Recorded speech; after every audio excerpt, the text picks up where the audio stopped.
This is going to be a quick video guide on my Technomancer support build. I'm going to go over the equipment I have and my skill.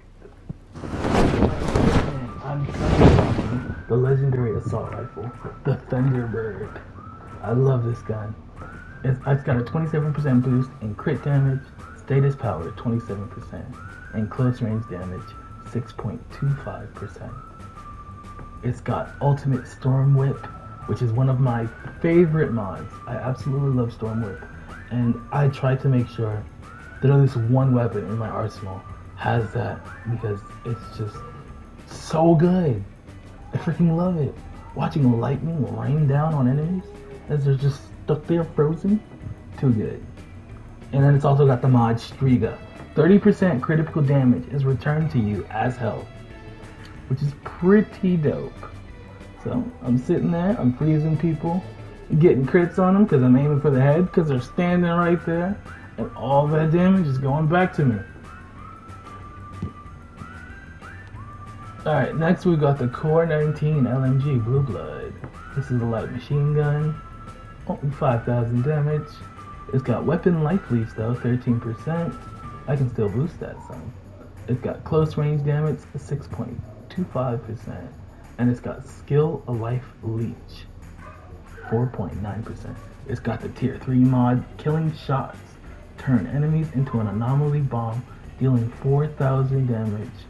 And it's also got Striga, so all of my weapons, when I'm getting crits, I'm always getting health back. That Striga is too good. Makes you feel like Kirito, it legit does. You know, in that scene where Kirito's getting slashed over and over, but he's regaining health faster than they can damage him? Yeah, that's me. That's my Techno Shaman. Alright, and then we've got custom OTR 76. This is the burst fire pistol. It's got bombs ahead. So if I ever run out of ammo, I switch to this pistol. It's got a 24 clip size, which really helps so I don't have to reload too often. I can use it for a bit. Hopefully by then the enemy will drop some ammo. And this one also does the AoE damage. As you notice, all of my weapons have the ability to either do AoE damage or massive single DPS damage, which is what the Thunderbird specializes in. But these, when I use these on like groups of enemies, it can take them out instantly, which is so nice. You'll see that in the clips ahead. Alright, so let's move on to my armor.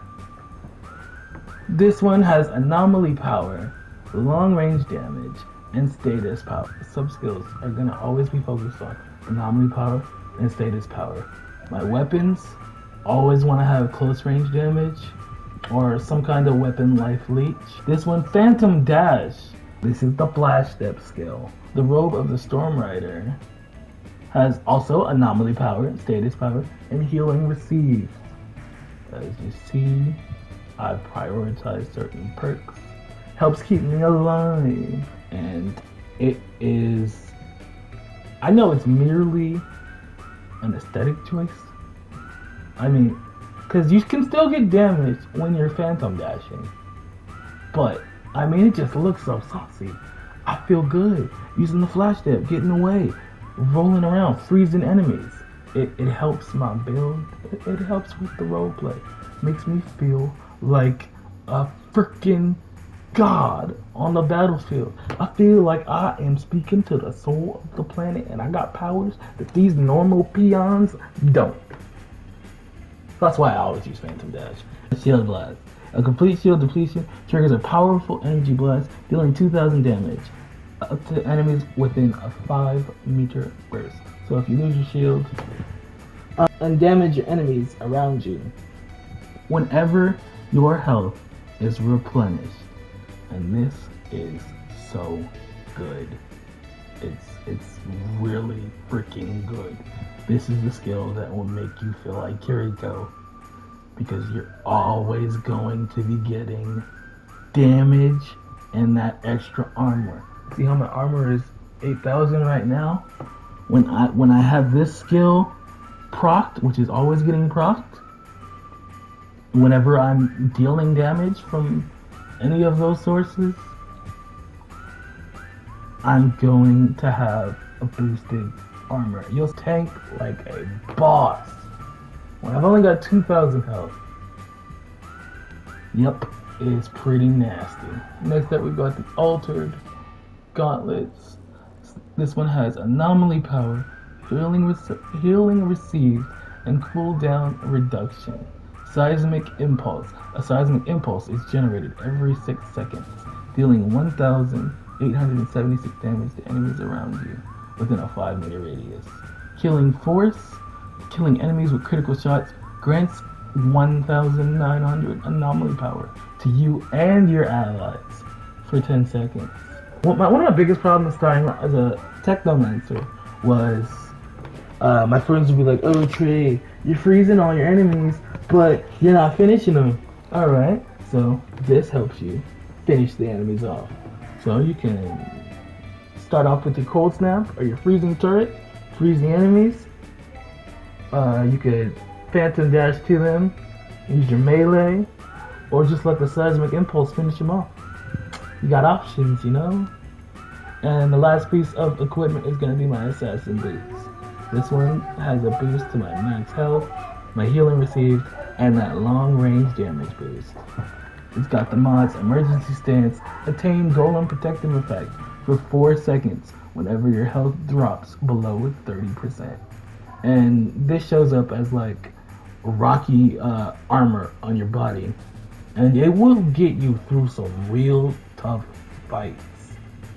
I can use Emergency Stance and then like my minigun to just tank bosses.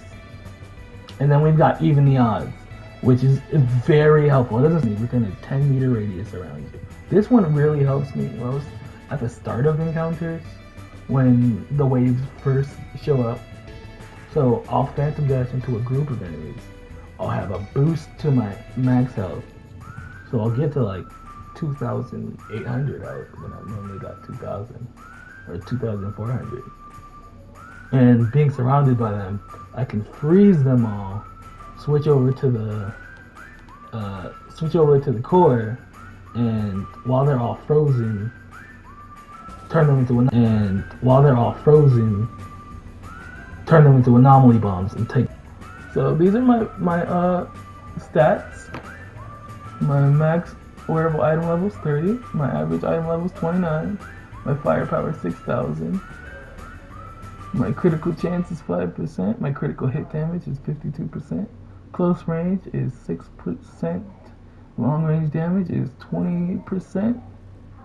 Armor piercing, we got anomaly power 7,000. Skill damage bonus 121%.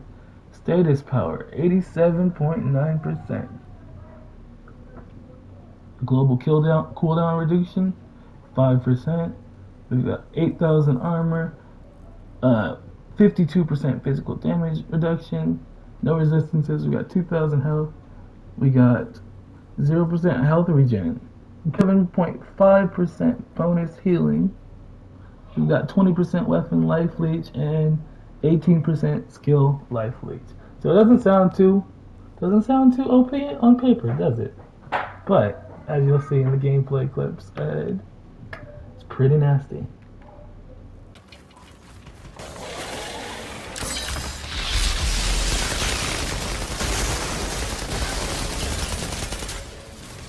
With that being said, I'm going to leave you guys with the rest of my gameplay.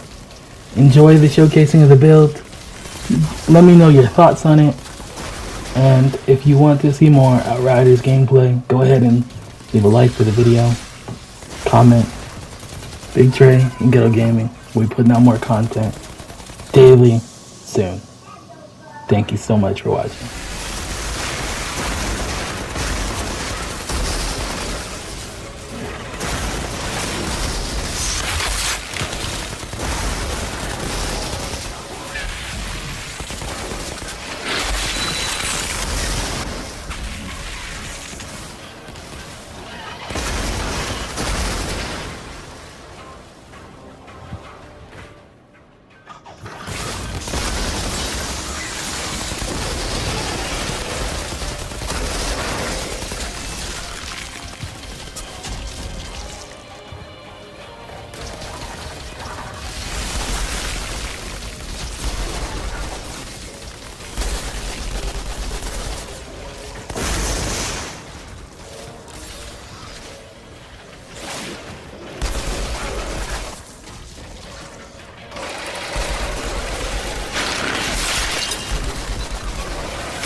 And that's how you play the Big Dre way. For more Outriders content, feel free to like, comment, subscribe, and you'll be able to see more.